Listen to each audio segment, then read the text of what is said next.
walk into the supplement store. The guy behind the counter hands you this nice shiny bottle and says, take this, you're gonna get all your results from this. So you believe the guy, you buy the supplement, walk out of the store, you don't even know what it is. You look at it, it says creatine.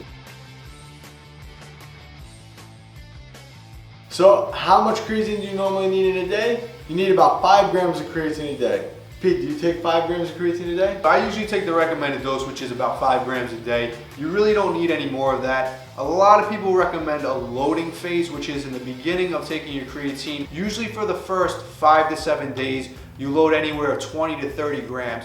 A lot of people say this is unnecessary. I have to agree with it. When I was younger and I first started taking creatine, I didn't know how to read the label. I read the label as 5 grams was 1 tablespoon, when in actuality it was a teaspoon. And I wasn't using a measuring teaspoon, I was using a tablespoon that you would eat ice cream with. And I was taking a heaping tablespoon, just because I felt like maybe a little bit extra is better. And I did that for about 2 weeks straight, thinking I was taking only about 5 grams a day.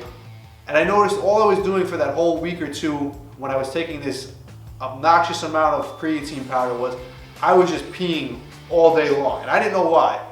So I said, let me take a look at this label and make sure I did this right. Sure enough, I was taking probably close to 20 to 30 grams, so I was loading for about 2 weeks straight. I didn't see any additional benefits than when I was taking 5 grams. So in most cases, I would say you're wasting your creatine by taking any more than 5 grams a day. I agree. Well, the reason people even do a loading phase is to fully saturate their muscles quicker with creatine.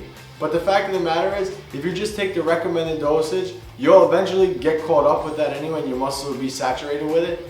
So there's no real reason to do it. Like Pete said, you're just wasting your creatine.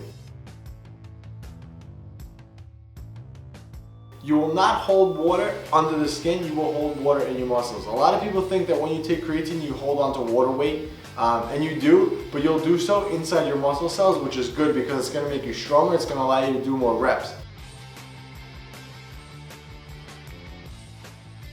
There is no best time. You could take creatine before you work out, you could take creatine after you work out. As long as you're getting your recommended 5 grams a day in, it's totally fine when. I prefer to take it pre-workout because I normally have a pre-workout shake, so I just throw it in there. That's usually when I take it. When do you take your creatine? Yeah, I recommend on any type of supplement that you can take at any time of the day. For me, the best time to do that is first thing in the morning.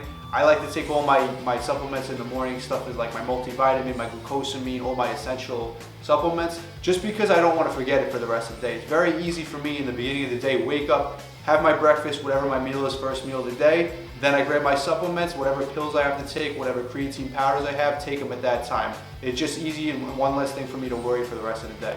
All right guys, so bottom line, 5 grams of creatine monohydrate daily. Don't worry about anything else. For now, this is Pete and Anthony with Jack Performance. We're out.